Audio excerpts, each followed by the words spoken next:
दोस्तों, चंद्रमा पर जीत हासिल करने के बाद अब इसरो ने 2 सितंबर 2023 रविवार के दिन 11:50 पर श्रीहरिकोटा में स्थित सतीश धवन स्पेस सेंटर से सूरज की सफल उड़ान के लिए रवाना कर दिया है।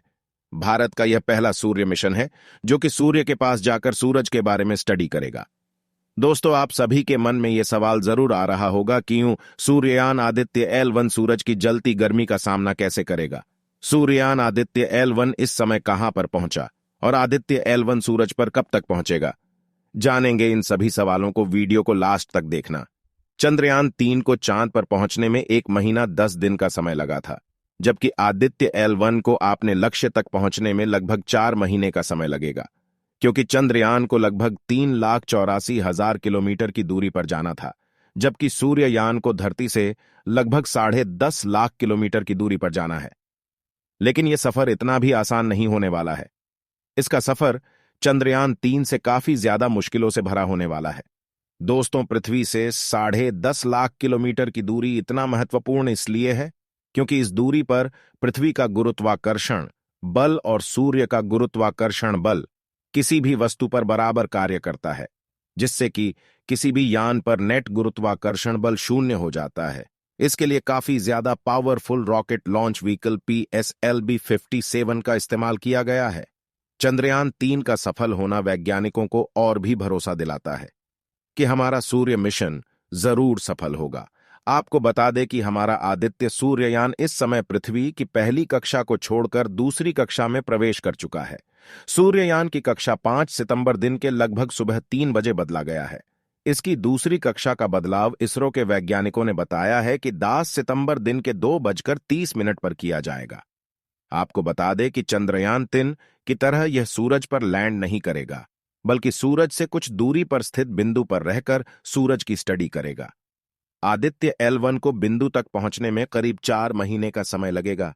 इस दौरान यह 15 लाख किलोमीटर का सफर तय करेगा, क्योंकि सूर्ययान भी चंद्रयान की तरह अलग अलग कक्षाओं से गुजरकर अपने लक्ष्य तक पहुंचेगा। आपको बता दें कि अंतरिक्ष में 5 लैग्रेंज इन बिंदु हैं, जिन्हें L1, L2, L3, L4 और L5 के रूप में परिभाषित किया गया है।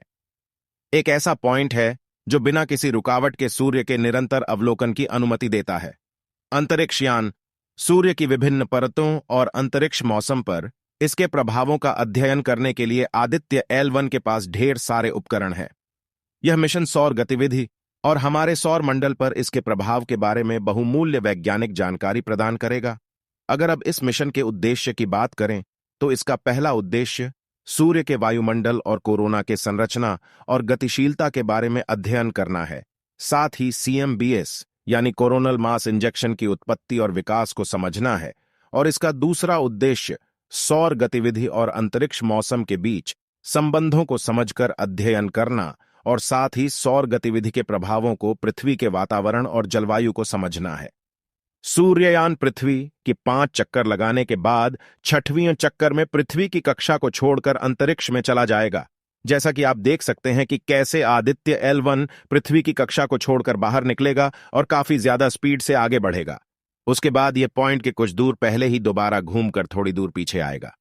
इस दौरान यह अपनी स्पीड को काफी ज्यादा धीमा करेगा। उसके बाद यह L1 पॉइंट के चारों ओर चक्कर लगाता हुआ अपने मिशन पर काम करेगा।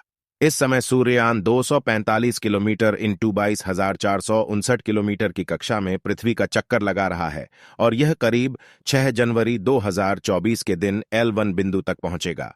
इस बीच इसरो को काफी ज्यादा सावधानी बरतनी होगी, क्योंकि अंतरिक्ष में उल्कापिंड और पत्थरों से टकराने का खतरा बना रहता है, जिससे मिशन फेल भी हो सकता है।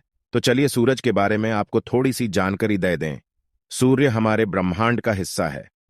अरबों साल पहले अंतरिक्ष में धूल और गैस के बादल इकट्ठे हुए। किसी बल के कारण यह बादल एक दूसरे से जुड़ने लगे और सिकुड़ने लगे, जिससे यह ठोस होते गए। इनमें गुरुत्वाकर्षण बल पैदा हुआ और हाइड्रोजन और हीलियम जैसी गैसों की क्रियाओं से ऊर्जा उत्पन्न होने लगी। इसी को हम आज का सूर्य कहते हैं। बाकी के बादल से अन्य ग्रह बने जो सौर मंडल में मौजूद है। हमारी पृथ्वी भी इसी से बनी है। अगर बात करें सूर्य के बनावट की, तो यह लगभग 4.5 अरब साल पहले सूर्य का जन्म हुआ। पर क्या आपको यह पता है कि सूर्य पर कोई सतह नहीं है, यह पूरा गैस का बना है। अगर सूर्य में सारी ऊर्जा खत्म हो जाए तो इसका आकार पृथ्वी के समान हो जाएगा। सूर्य में 74% हाइड्रोजन, 24% हीलियम और 2% अन्य तत्व मौजूद है। इतने सारे हाइड्रोजन के कारण ही यह इतनी ऊर्जा पैदा करता है। सूर्य का प्रकाश हमारी पृथ्वी तक पहुंचने में 8 मिनट 22 सेकंड का समय लगता है।